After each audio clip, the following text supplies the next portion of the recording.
ठीक। वक्तुम् अर्हसि शेषेण दिव्या हि आत्मविभूतयः याविर्विभूतिर्भिर्लोकान् इमां स्वां व्याप्य तिष्ठसि। अनुवाद एवं तात्पर्य श्रील प्रभुपाद के द्वारा। श्रील प्रभुपाद की जय। कृपा करके विस्तार पूर्वक मुझे अपने उन दैवी ऐश्वर्यों को बताएं जिनके द्वारा आप इन समस्त लोकों में व्याप्त हैं। हरे कृष्णा। तो सुंदर श्लोक हैं, 3 श्लोकों का डिस्कशन करेंगे। कृष्णा विलिंग। पिछली बार एक क्वेश्चन पूछा था मैंने कि अर्जुन ने कितने श्लोक बोले थे, किसी को याद है? दर्श को पता था सिर्फ 84 श्लोक बोले थे। तो अभी अर्जुन के श्लोक चल रहे हैं, 3 श्लोक और आज हम कवर कर रहे हैं। इसके बाद फिर भगवान बोलना शुरू करेंगे अगले हफ्ते से। ठीक है, ओके। तो अभी तक की क्या समरी है? अर्जुन युद्ध भूमि में खड़े होकर सोच रहे हैं कि उनको युद्ध नहीं करना चाहिए क्योंकि युद्ध करने से उनको फायदा नहीं होगा। उनका बेसिक कॉन्सेप्ट है, उनका ये कहना है कि भाई अगर मैं इन लोगों को मारूंगा तो इससे तो मुझे दुख की प्राप्ति होगी और इससे मुझे पाप का फल उठाना पड़ेगा। और भगवान उनको उस लेवल से उठाकर उनको समझा रहे हैं कि अर्जुन तुम उन चीज़ों के लिए दुख कर रहे हो जो दुख करने योग्य नहीं है तुम्हारे लिए। तुम ये शरीर नहीं हो, अपने आप को शरीर मत समझो, तुम एक आत्मा हो। और आत्मा हो तो कौन हो? मतलब आत्मा का क्या क्या असली पहचान आत्मा की क्या है? कि तुम मेरे अंश हो। तो क्योंकि तुम मेरे अंश हो इसलिए सब कुछ मेरे लिए करना शुरू करो, बिना ये सोचे कि तुमको उसका फायदा होगा नुकसान होगा। और अगर ऐसा करोगे तो तुम्हें सुख की प्राप्ति होगी। ये सारी डिस्कशन होते होते 9 अध्यायों के अंदर भगवान ये स्टैब्लिश करते हैं कि उन्हीं से सभी चीज़ों का उद्गम हुआ है, उन्हीं से ही सारी चीज़ें आई हैं और सब चीज़ों का पर्पस है भगवान को आनंद देना। ये सब स्टैब्लिश करने के बाद 10वें अध्याय के अंदर भगवान जब चतुर्श्लोकी गीता में कंक्लूसिवली ये बातें बोल देते हैं तो अर्जुन बोलते हैं कि हाँ भगवान, अब मैं आपकी बात मान रहा हूँ, मुझे समझ में आ गया आपकी बात। आप जो भी कुछ कह रहे हो, आपने जो कुछ कहा वो मैंने और ऋषियों से भी सुना है, शास्त्रों में भी वही चीज़ सुनी है, ये सब कुछ आप जो कह रहे हो वो सही कह रहे हो। तो पिछली बार हमने जो डिस्कशन किया उसमें अर्जुन इस बात को मान रहे हैं। अब यहाँ पर आज जो बात हो रही है, अर्जुन एक रिक्वेस्ट कर रहे हैं जिसके आधार पर देखा जाए तो 10वें अध्याय तक गीता का जो मेन मैसेज था वो पूरा हो चुका है। अब जो बातें हो रही हैं वो अर्जुन के जो और प्रश्न हैं, अर्जुन जो और भगवान को रिक्वेस्ट कर रहे हैं, उसके बेसिस पे आगे की गीता डेवलप हो रही है यहाँ से। ठीक है, तो अर्जुन यहाँ पर क्या रिक्वेस्ट कर रहे हैं? कृपया करके विस्तार पूर्वक मुझे अपने उन दैवी ऐश्वर्यों को बताएं जिनके द्वारा आप इन समस्त लोकों में व्याप्त हैं। मैं किस तरह आपका निरंतर चिंतन करूं और आपको कैसे जानूं। ये जो मिडिल वाला वर्स है, 17 नंबर वर्स है, ये क्रक्स है आज की डिस्कशन का। तो सबसे पहले अर्जुन बोल रहे हैं मैं कैसे जानूं, मैं आपको कैसे देखूं। संसार के लोग क्या देख रहे हैं, क्या जानना चाहते हैं, क्या चीज ढूंढ रहे हैं संसार के लोग? अर्जुन क्या ढूंढ रहे थे? अर्जुन सुख ढूंढ रहे थे। अर्जुन बोल रहे थे कि भाई मुझे युद्ध नहीं करना क्योंकि आप इसमें मुझे कोई फायदा नहीं मिलेगा। संसार के सारे लोग भी यही कर रहे हैं, वो नहीं कृष्ण को देखना चाहते, वो सुख ढूंढ रहे हैं हर समय। तो यहाँ पर अर्जुन को तो समझ में आ गया, अर्जुन एक भगवान के पार्षद हैं और वो इल्यूजन में आते हैं या वो भ्रम में पड़ते हैं भगवान की इच्छा से, ताकि ये गीता बोली जा सके हमारे जैसे लोगों के लिए। तो अर्जुन यहाँ पर ये बोल रहे हैं कि मुझे ऐसा कुछ तरीका बताइए जैसे हर जगह मैं आपको देख सकूं। प्रभुपाद जी इसके तात्पर्य में एक लाइन बोल रहे हैं 16 नंबर श्लोक के तात्पर्य में, सामान्य जन तथा विशेष रूप से निर्विशेषवादी भगवान की सर्वव्यापकता के विषय में अधिक विचारशील रहते हैं। निर्विशेषवादियों की बात हो रही है। निर्विशेषवादी कौन है? जो ये सोचते हैं कि भगवान का जो शरीर है वो भी भगवान नहीं है, भगवान के अंदर कोई शक्ति है जो भगवान है, भगवान का कोई स्पेसिफिक आकार नहीं है। और जो आकार है, जैसे संसार में हर किसी चीज का आकार है, वो आकार माया की शक्तियों द्वारा बना है, तो भगवान का शरीर भी माया के द्वारा ही बनाया गया है, वो भी भगवान की शक्तियों से बना हुआ है। ये होते हैं निर्विशेषवादी। तो प्रभुपाद जी एक्सप्लेन करते हैं कि ऐसे निर्विशेषवादी क्यों भगवान के बारे में ऐसा सोचते हैं। जब वो चारों तरफ देख रहे हैं कि हर चीज को शरीर प्राप्त है, तो भगवान को ही क्यों शरीर विहीन करना चाहते हैं? क्या उसका कारण है? आपको खोलना पड़ेगा, वो नहीं खोल पाएगा। तो क्या उसका कारण है कि भगवान को शरीर विहीन करना चाहते हैं?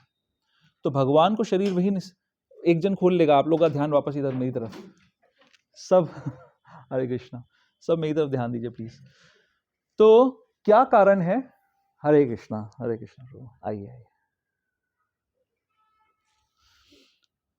कारण है वही ओरिजिनल कारण जिसके कारण हम संसार में आए, ओरिजिनल रीजन जिसके कारण हमें संसार में आना पड़ा। वो रीजन क्या है?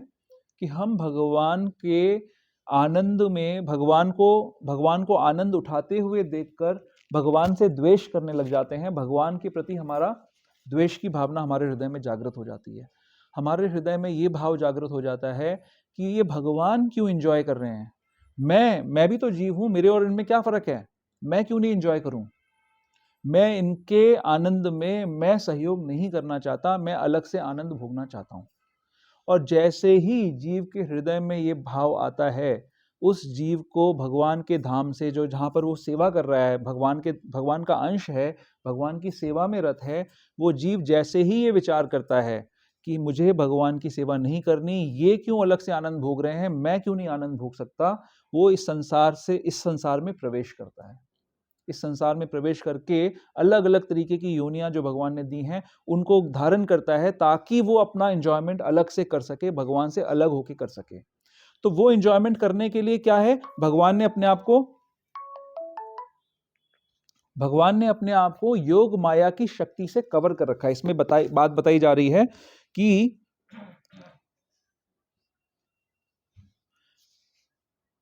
यहां पर एक लाइन है,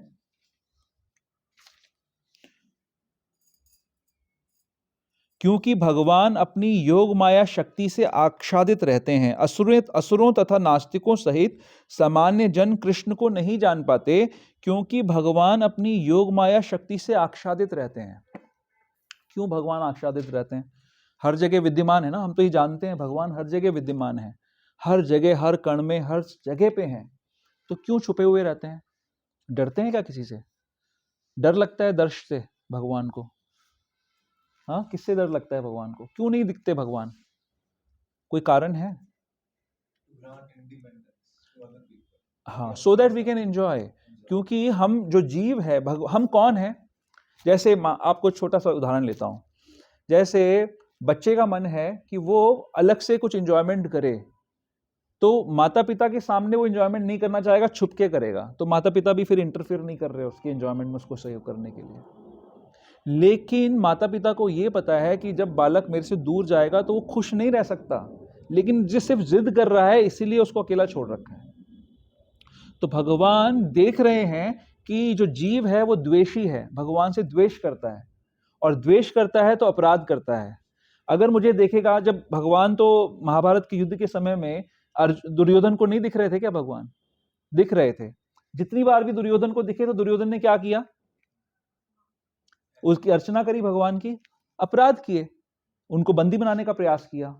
तो दुर्योधन ने भगवान को देखकर भगवान को माना नहीं कि वो भगवान है, और भगवान के प्रति अपराध किए। तो भगवान हमारे पे ही करुणा करने के लिए अपने आप को ढक के रखते हैं, लेकिन तरीके भी बताते हैं, हमको रिवील करने के तरीके भी बताते हैं, हमारे सामने प्रकट होने के तरीके भी बताते हैं। तो भगवान ने अपने आप को योग माया शक्ति से ढका हुआ है। लेकिन अगर भगवान का दर्शन होगा तो क्या कोई लाभ होगा? कोई प्रैक्टिकल लाभ है हमारा भगवान का दर्शन करने का? क्या है लाभ?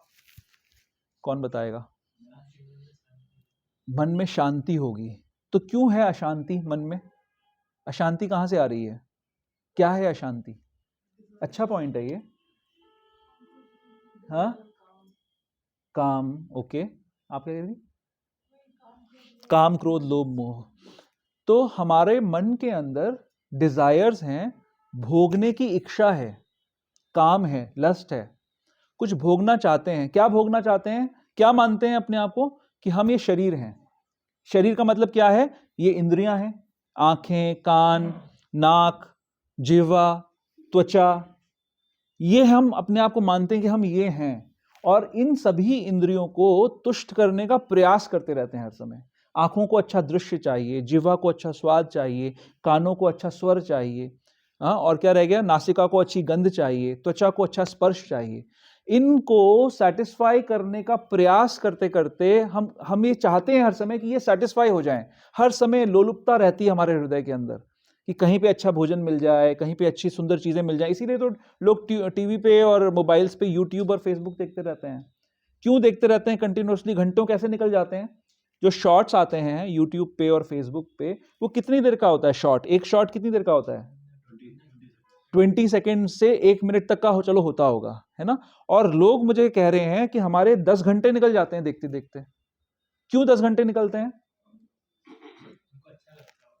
हाँ, अच्छा लगेगा इसकी उम्मीद रहती है। सिर्फ अच्छा नहीं लगता है, अगर अच्छा लगता होता तो सेटिस्फाई हो जाते ना। एक शॉट से हो जाते, 20 सेकंड के अंदर हम सेटिस्फाई हो जाते। लेकिन ये शॉट देखा, अब इससे अच्छा कुछ मिलेगा, क्योंकि जीव का नेचर है उसको अनंत आनंद चाहिए। और जब इस भौतिक प्रकृति की बनी हुई किसी चीज से हम आनंद उठाने की कोशिश करते हैं, वो सीमित आनंद हमें मिलता है, हमें सेटिस्फाई नहीं करता। ये अशांति का कारण है। हम अशांत इसलिए हैं क्योंकि हर समय हम सुख ढूंढ रहे हैं, वो सुख मिल नहीं रहा हमको। तो हम कोशिश कर रहे हैं कि नहीं, अब मैं ये एक्टिविटी करूंगा तो मुझे सुख मिलेगा, ये एक शॉट देख लिया, अब अगला देखूंगा तो सुख मिलेगा, फिर तीसरा देखूंगा तो सुख मिलेगा। पूरा जीवन आप देखते रहो, आपको लगता रहेगा कि मुझे अब सुख मिलेगा। पूरा जीवन आप देखते रहो, लेकिन सुख नहीं मिलेगा। कल मैं बुक डिस्ट्रीब्यूशन करने गया था, तो बहुत कम कल हुआ डिस्ट्रीब्यूशन। कल समहाउ हम प्रॉपर नहीं कर पाए, तो ज़्यादा डिस्ट्रीब्यूशन नहीं हुआ, लेकिन एक बड़ी अच्छी 1-2 इंटरेक्शंस हुई। तो मुझे एक बहुत बड़ी कंपनी के, जो आज की डेट में नंबर 1 कंपनी है दुनिया की, उसके एक्स सीईओ मिले। सीईओ समझते हैं, मतलब एक्स जो लीड कर रहे थे, वो मिले गए मेरे को। एक कारण है, मैं नहीं बोल रहा हूँ। तो दुनिया की जो सबसे बड़ी कंपनी है उसके सीईओ मिल गए मेरे को, और उनसे मैंने बात करी। मैंने बोला, सर आपको मैं जानता हूँ अच्छी तरीके से, और आपसे बातचीत रही है। तो उन्होंने बातचीत होती रही। फिर उन्होंने एक बात बोली। उन्होंने बोला कि मैं आज सुबह ही ये सोच रहा था कि मैंने जीवन में क्या मिस किया है। आप सोचिए कि जो सबसे बड़ी कंपनी का सीईओ है, उसके पास सब कुछ ही है ना, जो भौतिक सामग्री हो सकती है, वो सब कुछ है उनके पास। उनके पास धन है, ऐश्वर्य है, नाम है, लोग नाम लेते हैं उनका, उनको बुलाते हैं उनसे ज्ञान लेने के लिए, है ना, सब कुछ तो है उनके पास। और वो ये सोच रहे थे उसी दिन, कल सुबह वो सोच रहे थे बैठकर कि मैंने जीवन में क्या मिस कर दिया। तो मुझे लग रहा था कि मैंने स्पिरिचुअलिटी को मिस कर दिया है। And he is at his advanced age, अब रिटायर्ड हैं। आपके सामने तक नहीं आए थे ना वो, आप तो बाद में आए थे ना। तो वो रिटायर्ड हैं अभी, मतलब एडवांस्ड एज में हैं। तो उन्होंने स्पिरिचुअलिटी को मिस कर दिया। तो जब जिस समय कोई व्यक्ति उस ओहदे पे पहुंचता है, तो कैसा होता होगा वो व्यक्ति, कितना एफर्ट करता होगा ना सक्सेसफुल होने के लिए, सो कॉल्ड सक्सेस के लिए। और वो जब अंत में जहां पर वो पहुंच गए, वो व्यक्ति सब कुछ प्राप्त कर लिया, सारे संसार के सारे सुख भोग लिए, दुनिया की कोई ऐसी जगह नहीं जहां वो नहीं जा गए होंगे, दुनिया का कोई ऐसा, जो हमारे देश के बड़े बड़े लीडर्स हैं उनके साथ उनका उठना बैठना है, वो व्यक्ति ये कह रहा है कि मैंने जीवन में कुछ मिस क्या किया, ये मैं सोच रहा था, और मुझे याद अब समझ में आया कि मैंने स्पिरिचुअलिटी को मिस कर दिया। ये रियलाइजेशन है, बहुत बड़ी चीज है ये। तो वो अशांति, जो अशांति की हम बात कर रहे थे, वो अशांति उस व्यक्ति के अंदर भी है जो संसार की सबसे बड़ी पोजीशन पे बैठा हुआ है, उसके हृदय में भी वो अशांति है। तो जब हम भगवान का साक्षात्कार करते हैं, प्रश्न क्या था? प्रश्न ये था कि भगवान का दर्शन करने का फायदा क्या है? तो आपने बोला मन शांत हो जाता है। लेकिन हम वो मन को अभी शांत नहीं करना चाहते हैं, क्योंकि हम क्या ढूंढ रहे हैं? हम इस संसार में सुख ढूंढ रहे हैं। हमें लग रहा है कि अगर इस संसार की वस्तुएं मिल जाएंगी तो हम सुखी हो जाएंगे। किसी को नहीं चाहिए भगवान, भगवान तो बहुत आसानी से उपलब्ध हैं। एक दूसरे व्यक्ति मुझे मिले, वो भी बहुत बड़े समाज के प्रतिष्ठित व्यक्ति हैं, मित्र हैं मेरे। दूसरे व्यक्ति मिले, उन्होंने ये कहा कि इस संसार में हमें कुछ नहीं चाहिए। अगर हमें शांति चाहिए तो हमें कुछ नहीं चाहिए। अगर कुछ ना हो तो हम ज्यादा शांत होंगे। अगर बहुत कुछ है हमारे पास तो हम ज्यादा अशांत रहेंगे। और वो व्यक्ति कौन बोल रहा है? जो आज की डेट में मतलब टॉप मोस्ट कैटेगरी में घूम रहा है, जो अभी भी एक व्यापारी टॉप मोस्ट कैटेगरी में, अरबपति जिसको हम बोलते हैं, अरबपति लोग, राइट? तो वो व्यक्ति ये बोल रहा है कि अगर हमें शांति चाहिए तो हमें कुछ नहीं चाहिए, एक्चुअली कुछ ना हो तो हम शांत होंगे, अदरवाइज हम अशांति रहेंगे। इस संसार में हर कोई व्यक्ति अशांति को खरीदना चाहता है, हर कोई व्यक्ति पैसे देकर अशांति को खरीदना चाहता है, मिन्नतें कर कर अशांति को खरीदना चाहता है। भगवान व्यवस्था कर रहे हैं, रास्ता दे रहे हैं, लेकिन नहीं चाहिए, किसी को नहीं चाहिए।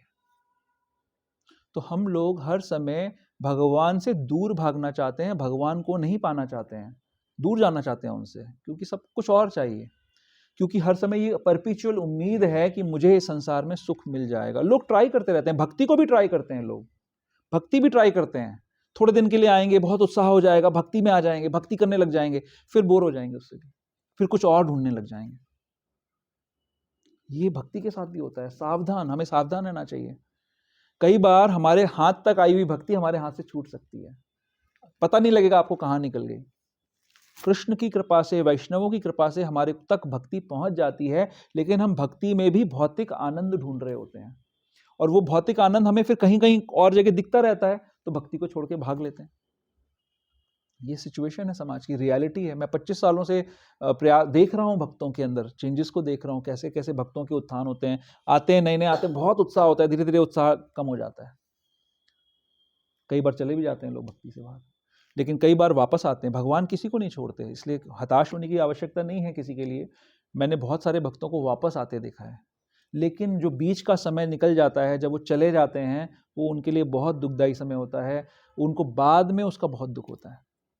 जब वो चले जाते हैं और जब वो वापस आते हैं, उसके बीच में बहुत सारा समय निकल गया होता है, और वो सिर्फ रिपेंट कर रहे होते हैं, दुख मना रहे होते हैं कि क्यों हमारे साथ ऐसा हुआ। तो हमें सावधान रहना है इस चीज को लेकर। भगवान को कोई नहीं पाना चाहता, लेकिन भक्त बहुत दयालु है। अर्जुन बहुत दयालु हैं। भक्त की क्या क्वालिटीज हैं? तितिक्षवः कारुणिका, तितिक्षवः कारुणिका, सुहृदम सर्वभूतानाम, नहीं, सुहृदम सर्वदेहिनाम, तितिक्षवा कारुणिकः सुहृदम सर्वदेहिनाम, अजात शत्रु शांतः साधव साधु भूषणा। तितिक्षवा का मतलब है जो टॉलरेंट है। भक्त बहुत टॉलरेंट होता है। जब हम प्रचार करते हैं, बुक डिस्ट्रीब्यूशन के लिए जाते हैं, लोग बदतमीजी करते हैं, उलाहने देते हैं, गाली भी दे देते हैं, है ना, पीछे धक्का दे देते हैं, तो भक्त टॉलरेट करता है। तितिक्षवा, क्योंकि करुणा करना चाहता है। कारुणिका, करुणा है उसके हृदय के अंदर। और सुहृदम सर्वदेहिनाम, तो ये जो पॉइंट है, सुहृदम सर्वदेहिनाम, मतलब सारे जो देहधारी हैं उनके ऊपर उसका करुणा का भाव रहता है, उनका वो मित्र है सबका। सुहृद मतलब मित्र है, सुहृदम सर्वदेहिनाम। तो कैसे मित्रता निभा रहे हैं अर्जुन यहाँ पर? अर्जुन तो महान भागवत है, महाभागवत है, उनको समझ में आ गया, उन्होंने बोल दिया ऑलरेडी 12वें-13वें श्लोक में क्या कहा? परम ब्रह्म परम धाम पवित्रम परमम भवाम। आप सब कुछ, आप परम ब्रह्म हो, परम धाम हो, सबके आश्रय हो, पवित्र, परम पवित्र हो। वो उनको पता लग गया। उनको जो अब ये बात हो रही है इस चैप्टर के अंदर, अब जो बात कर रहे हैं अर्जुन, वो सिर्फ और सिर्फ करुणा के वश में कर रहे हैं। वो सभी देहधारियों के ऊपर वो करुणा करना चाहते हैं। उनको पता है कि जो कॉमन आदमी है वो कृष्ण को नहीं देखना चाहता, वो तो संसार के विषय भोगों के अंदर लगा हुआ है, वो तो उन विषय भोगों को देखना चाहता है। तो उसको तो कृष्ण नजर नहीं आएंगे, क्योंकि कृष्ण तो ढके हुए हैं अपनी योग शक्ति से, योग माया से, वो रिवील नहीं करेंगे कृष्ण अपने आप को। तो अर्जुन उनके लिए पूछ रहा है भगवान से सीक्रेट फॉर्मूला कि भैया कैसे आपका हर समय हम दर्शन कर सकते हैं। हम यानी कौन से, जो हमारे जैसे साधारण लोग हैं, वो कैसे अपनी इन विषय वासनाओं के पीछे भागते भागते भी कैसे हर समय 24 घंटे हम आपका दर्शन कर सकते हैं। क्या करने से क्या होगा? 24 घंटे दर्शन करेंगे तो क्या होगा? क्या बन जाएंगे हम? टॉप मोस्ट योगी बन जाएंगे। क्विज क्वेश्चन हमारा क्या है? क्विज क्वेश्चन कि टॉप मोस्ट योगी की क्या क्वालिफिकेशंस हैं? क्या है क्वालिफिकेशंस? हाँ, शरणागत हो, श्रद्धापूर्वक भजन करें। तो अर्जुन ये पूछ रहे हैं कि हम 24 घंटे कैसे आपका ध्यान करें, क्योंकि उन्होंने सुन रखा है ना 6ठे अध्याय के अंदर। 6ठे अध्याय में अर्जुन ने सुना ये चीज कि टॉप मोस्ट योगी तो मैं तभी बनूंगा तो कॉमन आदमी के लिए पूछ रहे हैं, 9वें अध्याय का आखिरी श्लोक याद है किसी को? 2 बार आता है गीता में ये श्लोक, लगभग एक जैसा श्लोक। अब याद करिए क्या है। हाँ, मन मना भव मद भक्तो मध्याजी माम नमस्कुरु मामे वैश्यसी युक्त एवं आत्मानम मत परायणा। अपने मन को मेरे नित्य चिंतन में लगाओ। 9वें अध्याय में भगवान ने यही बात बोली कि नित्य मेरा चिंतन करो, मेरे भक्त बनो, मुझे नमस्कार करो और मेरी ही पूजा करो। इस प्रकार मुझमें पूर्णतया तल्लीन होने पर तुम निश्चित रूप से मुझको प्राप्त होगे। तो हर समय चिंतन भौतिक व्यक्ति नहीं कर सकता। श्रील प्रभुपाद यहां पर एक चीज क्लैरिफाई कर रहे हैं, वो बता रहे हैं, केशु केशु च भावेशु शब्द भौतिक प्रकृति के लिए प्रयुक्त हुआ है। क्या मतलब है? भाव का अर्थ है भौतिक वस्तु। जो भौतिकतावादी व्यक्ति है उसको सिर्फ भौतिक ही समझ में आता है। कृष्ण कौन है? कृष्ण क्या है? आध्यात्मिक विषय है। तो जो भौतिकता में तल्लीन है उसको आध्यात्मिक कृष्ण नहीं नजर आएंगे। तो अर्जुन उनसे पूछ रहे हैं, केशु केशु च भावेशु, कैसे फिजिकल चीजों में, भौतिक चीजों में हम कैसे कृष्ण का दर्शन कर सकते हैं।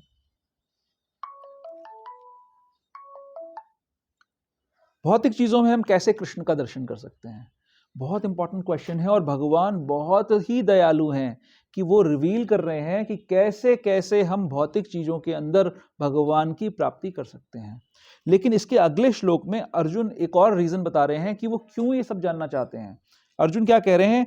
हे जनार्दन, आप पुनः विस्तार से अपने ऐश्वर्य तथा योग शक्ति का वर्णन करें। मैं आपके विषय में सुनकर कभी तृप्त नहीं होता हूं। कृष्ण के विषय में सुनने में तृप्त कौन नहीं होता है? जो कृष्ण से प्रेम करता है। एक प्रेमी और प्रेमिका जो होते हैं वो एक दूसरे से घंटों बात कर सकते हैं और कुछ बात होगी नहीं। अगर उनसे बाद में 4 घंटे बाद कोई उनसे पूछेगा कि भाई आपने क्या बात करी, तो बता नहीं पाएंगे कि क्या बात करी, लेकिन बात कर सकते हैं। 4 घंटे, 6 घंटे, 24 घंटे लोग सुसाइड कर लेते हैं। प्रेमी को प्रेमिका नहीं मिली और प्रेमिका को प्रेमी नहीं मिला तो सुसाइड कर लेते हैं, है ना। जब एक भौतिक शरीर, मल मूत्र का बना हुआ शरीर से किसी व्यक्ति का इतना आकर्षण हो सकता है, तो जो आध्यात्मिक कृष्ण हैं उनसे, उनके बारे में सुनने से कोई कैसे तृप्त हो सकता है। तो हम जो बात कर रहे थे, हम अभी कृष्ण को नहीं देखना चाहते, राइट। भक्ति की प्रोसेस क्या है? आदौ श्रद्धा से हम शुरू करते हैं। फिर क्या होता है? नेक्स्ट स्टेप क्या आती है? फिर साधु संग। फिर हम साधु संग करते हैं, भक्तों के संग में मिलते हैं, जुलते हैं, देखते हैं कि भक्त कैसे रह रहे हैं, भक्तों का जीवन कैसा है, वो कैसे हर समय अपने जीवन को कृष्णा कॉन्शियस बना रहे हैं। ये हम दर्शन करते हैं भक्तों का। उससे हमारे अंदर उत्साह आता है, उससे हमारे अंदर प्रेरणा आती है। उनको देख के प्रेरणा आती है कि चलो ये ऐसे कर रहे हैं तो मुझे भी ऐसा करना चाहिए। ये कितने आनंद में है तो मैं भी आनंद ले सकता हूं इस तरीके से। उसके बाद हम किसी महान भक्त की शरणागति ले लेते हैं, दीक्षा ले लेते हैं और उनके आदेश के अनुसार चलते हैं, जीवन को चलाते हैं। तो क्या भजन क्रिया मिल जाती है। कैसे भजन करना है, क्या आपकी पर्टिकुलर सेवा क्या होनी चाहिए, आपकी परिस्थिति में आप क्या सेवा कर सकते हो, ये गुरु आपको बताते हैं। फिर जब हम ऐसी सेवा करते हैं तो अनर्थ निवृत्ति, अनर्थ हमारे निवृत्त हो जाते हैं। अनर्थ यानी क्या? जो इस भौतिक संसार को भोगने की इच्छा है, जो इस भौतिक संसार से रस लेने की इच्छा है, वो इच्छा खत्म हो जाती है। पता लग जाता है कि ये भौतिक संसार तो देखने में गन्ना लग रहा है, लेकिन ये बांस का टुकड़ा है, इसमें रस नहीं है। गन्ने में बहुत स्वाद है, लेकिन बांस भी कई बार गन्ने जैसा लगता है। गन्ने में स्वाद है बट इस बांस में स्वाद नहीं है। ये संसार जो भौतिक जगत है ये बिल्कुल रस विहीन है, इसमें कोई रस नहीं है। कोई भी व्यक्ति, आप किसी भी एक व्यक्ति को मुझसे मिलवा दो जो ये कह सकता हो कि इस संसार में रस है। रस को प्राप्त करने की इच्छा है लेकिन रस नहीं है। तो ये जो अनर्थ है, जो सारा संसार की जो बीमारी है, असली बीमारी कोरोना नहीं थी, असली बीमारी अभी भी चल रही है। ये है बीमारी, असली बीमारी है कि हम इस संसार में रस ढूंढ रहे हैं। बांस में से गन्ने का रस निकालना चाहते हैं, कभी निकलेगा? कभी नहीं निकलेगा, कभी नहीं निकल सकता। मशीन टूट जाएगी आपकी यानी ये शरीर टूट जाएगा, खत्म हो जाएगा। और जो अभी अपॉर्चुनिटी मिली है, इस मनुष्य योनि की जो अपॉर्चुनिटी मिली है, खत्म हो जाएगी। क्योंकि और 84 लाख योनियों में जो बाकी योनियां हैं वो तो ये सोच ही रही हैं कि इस संसार में रस है, वो तो ढूंढ ही रही हैं रस, उनको तो बनाया ही इसीलिए गया है। मनुष्य ही एक ऐसा जीव है प्राणी है जो ये सोच सकता है कि इस संसार में रस नहीं है, हमें यहाँ से निकल जाना है। ये शरीर रूपी मशीन हमारे को एक पर्टिकुलर गोल की प्राप्ति के लिए मिला है, एक पर्टिकुलर लक्ष्य की प्राप्ति के लिए ये शरीर दिया गया है। इसको प्राप्त कर लेने में ही मेरा सार है, नहीं तो हम असार हो जाएंगे, कोई सार नहीं रहेगा हमारे अंदर। तो अनर्थ निवृत्ति होगी, ये अनर्थ निवृत्त हो जाएंगे अगर अच्छे से भजन क्रिया होगी, तो अच्छे से गुरु की शरणागति होगी। अभी हम व्यास पूजा में जा रहे हैं, किस लिए जा रहे हैं व्यास पूजा में? पूरी 4 धामों में से एक धाम है, उसके दर्शन करने कितने लोग जा रहे हैं? ये पर्पस से कौन कौन जा रहा है? आप उस पर्पस से जा रहे हैं? उस पर्पस से भी। हाँ, मुख्य पर्पस क्या है? मुख्य पर्पस क्या है? कि गुरु के प्रसन्नता के लिए जा रहे हैं, गुरु को ग्लोरीफाई करने जा रहे हैं कि हे गुरुदेव आप कितने महान हैं, आप हमें समझा रहे हैं, आप हमें प्रेरणा दे रहे हैं। सारी बात तो प्रेरणा की होती है ना, इंस्पिरेशन की तो बात है। हिटलर ने इंस्पायर किया तो लोगों ने सेकेंड वर्ल्ड वॉर शुरू कर दिया, ज्यूज को मार दिया, इतने सारे ज्यूज को मार दिया। हिटलर ने इंस्पायर तो किया, किस चीज के लिए इंस्पायर किया? कि कई कई करोड़ों करोड़ों जन्मों तक नरक में सड़ना पड़ेगा, उस चीज के लिए इंस्पायर किया। तो ऐसा कोई व्यक्ति, हम कितने भाग्यशाली हैं कि ऐसा कोई व्यक्ति हमारे पास, हमारे संपर्क में है जो हमें अध्यात्म के लिए इंस्पायर कर रहा है, इंस्पिरेशन दे रहा है। करोड़ों करोड़ों जन्मों से जिस मार्ग को हम भूले बैठे हैं, जिस कृष्ण की हम अवहेलना कर रहे हैं, उस कृष्ण की तरफ हमें उन्मुख कर रहा है जो व्यक्ति। ऐसा कितना महान कोई व्यक्ति है, तो क्या वो हमारी पूजा के लिए नहीं है? फिर वो व्यक्ति, क्या हमें उसकी पूजा नहीं करनी चाहिए? हमें उसकी पूजा करनी चाहिए। हमें समझना चाहिए कि वो क्यों, वो उसकी क्या पसंद है, क्या नापसंद है, उसको मैं कैसे प्रसन्न करूं। जिसने मेरी गति जो नीचे जा रही थी, जो मैं नीचे नरकों की तरफ जा रहा था, उसने उस गति को बदल दिया और मुझे भगवान की तरफ ले जा रहा है जो व्यक्ति। कितना महान इंपैक्ट है उसका। अगर हमारे को कोई छोटा सा कुछ दे देता है तो हम उसकी बड़े गुणगान करते हैं, लेकिन जो जन्म जन्मांतरों की दिशा को बदलने वाला व्यक्ति है, उसके प्रति हमारे कैसे हृदय में भाव होने चाहिए, उसके लिए क्या सोचना चाहिए, कैसी तैयारी होनी चाहिए जाने से पहले। क्या हमारे चिंतन में ये है कि मैं ऐसे महान गुरु के पास जाने वाला हूं या जाने वाली हूं, तो मुझे कैसे उनको प्रसन्न करना है, उसके बारे में क्या सोचूं, क्या मैं करूं वहां जाकर, क्या मैं करूं यहां से कि मैं उनको प्रसन्न कर पाऊं। अगर नहीं जा पा रहा किसी कारण से, तो क्या करूं कि मैं यहां बैठकर उनको प्रसन्न कर पाऊं। ये हमारे हृदय में ये भाव होना चाहिए। तो अनर्थ निवृत्ति, उसके बाद क्या होगा? निष्ठा, भजन में निष्ठा आ जाएगी। आप दृढ़ता से करोगे भजन को, फिर कोई हिला नहीं सकता। अगर जाना है डिस्ट्रीब्यूशन तो जाना ही है, फिर आपको निष्ठा आ जाएगी आपके पास, है ना। फिर रुचि आ जाएगी, फिर आसक्ति, फिर भाव और फिर प्रेम आ जाएगा। अगर निष्ठा नहीं आ रही है, इसका मतलब अभी भजन अच्छा नहीं हो रहा, अभी अनर्थ निवृत्ति नहीं हुई। अगर हमें भजन, अभी सेवा करने में हमारी निष्ठा नहीं है, भजन करने में निष्ठा नहीं है, तो हम गलती कर रहे हैं कहीं पे, भजन अच्छा नहीं कर रहे हैं हम, कुछ हमारा कहीं पे कोई लूपहोल है। अगर हम उसको ध्यान दें तो बहुत जल्दी भजन में निष्ठा आ जाएगी, और निष्ठा के बाद जब रुचि आ जाएगी तो बड़ा आनंद आएगा सेवा करने में। फिर ये रुचि का भाव तो अंत तक रहता है, प्रेम तक भी रहता है, प्रेम में भी रुचि तो रहती है, तभी तो प्रेम रहेगा किसी के साथ में। तो अर्जुन जो है, जो प्रेमी है भगवान के, वो उनको रुचि है भगवान के नाम में। वो कह रहे हैं मैं तृप्त ही नहीं हो पा रहा आपका नाम सुनने से, मैं तृप्त ही नहीं हो पा रहा आपकी कथा सुनने से। 2 प्रकार की कृष्ण कथा होती है, पता है किसी को? मैंने बताया पहले, कैसी कैसी होती है 2 प्रकार की कथा। दर्श प्रभु को पता है 2 टाइप्स ऑफ कृष्ण कथा? ओके, किसको पता है? कृष्ण के बारे में, कृष्ण जो बोल रहे हैं। हाँ, जय। जो कृष्ण के बारे में है और जो कृष्ण के द्वारा कही गई है। तो भगवत गीता क्या है? कही गई है। भागवतम क्या है? कृष्ण के बारे में है। और जो अभी हम सेक्शन पढ़ रहे हैं वो क्या है? कृष्ण के बारे में, कृष्ण के द्वारा कही गई कथा है अभी ये जो चल रही है कि नहीं? दोनों डबल नेक्टर, पूरी पोटेंसी वाली कथा है। इसीलिए ये भगवत गीता के हृदय का हृदय है जो भी हम डिस्कस कर रहे हैं। 9th और 10th चैप्टर जो मध्य में है गीता के, ये हृदय का हृदय है। इसमें एसेंस ऑफ एसेंस डिस्कस हो रहा है। कृष्ण स्वयं अपने बारे में बता रहे हैं, है ना। तो कृष्ण के द्वारा कही हुई, कृष्ण के बारे में की गई कथा है। तो बहुत सुंदर ये कथा है। इसको सुनने की निष्ठा, रुचि हमारे अंदर उत्पन्न होनी चाहिए, ये हमारा लक्ष्य होना चाहिए। क्या, कैसे वो लक्ष्य पूरा होगा? अर्जुन के अंदर तो है। अर्जुन ने एक तो करुणावश बोला कृष्ण को कि जो साधारण लोग हैं वो कैसे फिजिकल चीजों में, भौतिक चीजों में आपका दर्शन निरंतर कर सकते हैं ताकि वो टॉप मोस्ट योगी बन जाएं। फिर अपना रीजन भी बताया कि कृष्ण, मैं तो आपके बारे में सुनने से तृप्त ही नहीं हो पा रहा हूं, कोई चीज मुझे तृप्त नहीं कर रही, अब मैं और सुनना चाहता हूं, फिर से बताओ। क्यों फिर से बताओ? क्योंकि पहले बता दिया, 4, 5, 6 में बता दिया, श्लोकों में बता दिया, 9th में बताया, 7th चैप्टर में बताया, बता रहे हैं कृष्ण बार बार अपनी विभूतियों के बारे में, बट मैं तृप्त नहीं हो पा रहा। और हम लोग की स्थिति, मेरी स्थिति एटलीस्ट मैं कह सकता हूँ ऐसी है कि घड़ी देखने वाली, कि भैया कब टाइम खत्म हो और कब मामला निपटे। बट ये स्पॉन्टेनियस है, कृष्ण के लिए जो भाव है अर्जुन का वो स्पॉन्टेनियस है। वैसा स्पॉन्टेनियस भाव उनके हृदय में, उनको पता है, किसी और को तो पता नहीं है, राइट? उनको किसी को बताने की जरूरत नहीं है। हमारे हृदय में कितनी स्पॉन्टेनिटी है भगवान को प्राप्त करने की, ये तो हमें पता है और कृष्ण को पता है।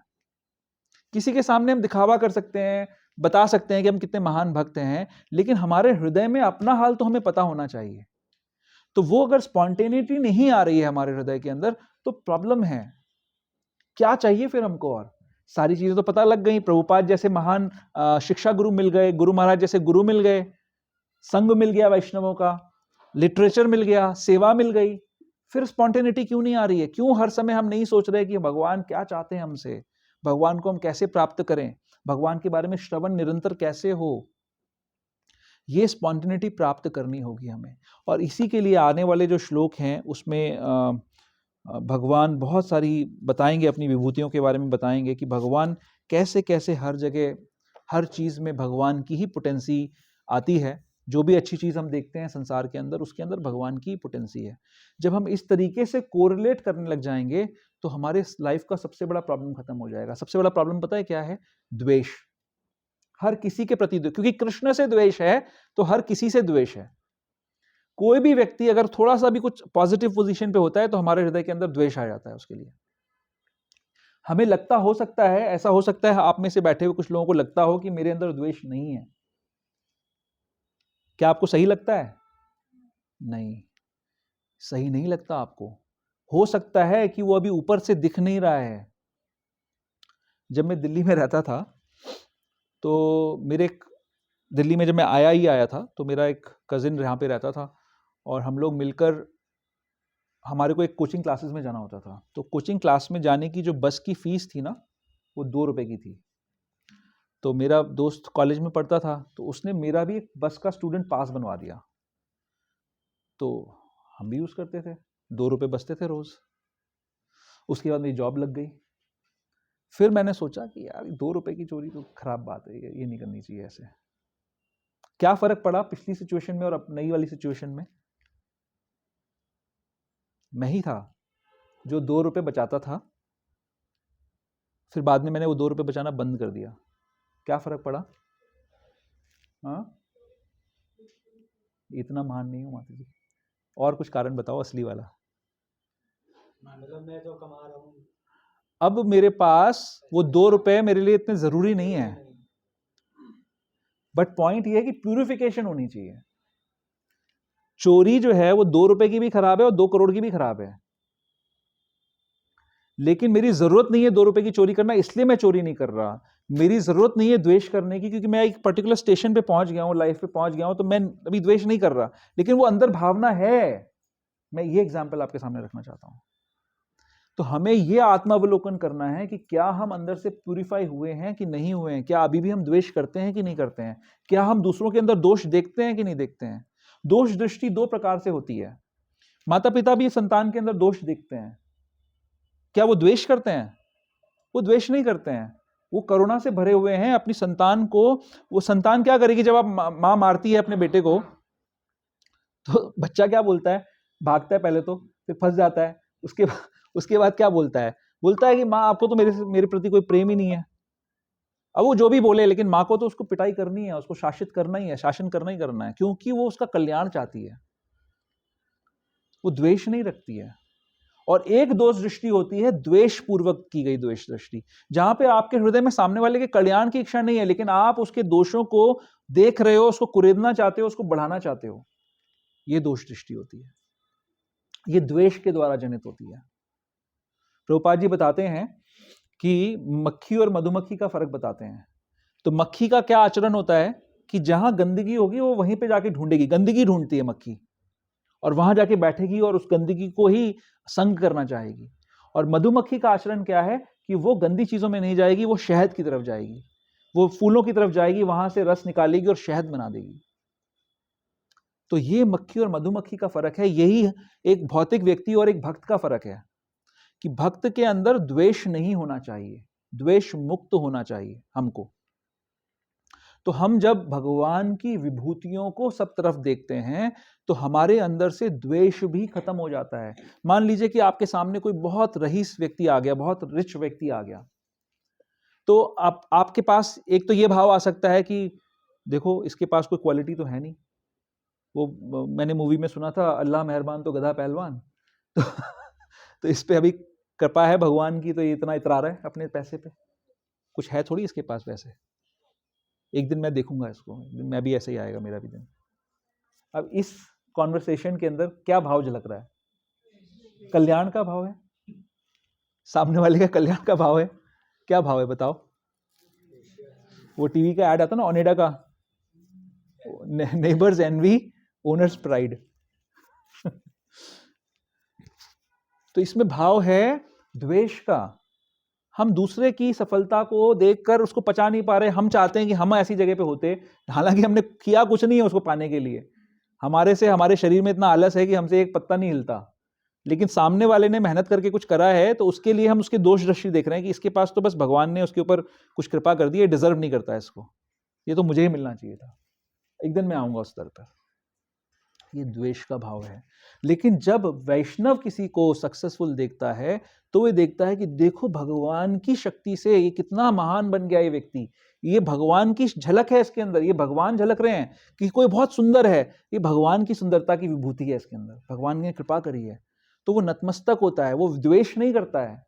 तो जब आप इन विभूतियों को ठीक प्रकार से, ठीक पर्सपेक्टिव्स में देखोगे और उसको भगवान से लिंक कर दोगे, किसी के ऐश्वर्य को, किसी के सौंदर्य को, किसी के बल को, किसी के धन को, किसी की इंटेलिजेंस को, जब आप भगवान की कृपा मानोगे, भगवान से आया हुआ मानोगे, भगवान के समान मानोगे, तो द्वेष का भाव नहीं आएगा आपके मन में। आपको लगेगा वाह मेरे भगवान कितना बढ़िया सुंदर, आपने कितना सुंदर प्रकृति की रचना करी है, कितना सुंदर फूल है ये, आपकी कृपा है, ये कितना इंटेलिजेंट व्यक्ति है, आपकी कृपा है, आपने इंटेलिजेंस दी है, कितना बलशाली है, आपकी कृपा है।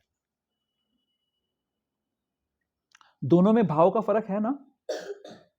तो आपकी ये जो बीमारी द्वेष की है वो खत्म हो जाएगी, और धीरे से द्वेष जो कृष्ण से है ना वो भी खत्म हो जाएगा।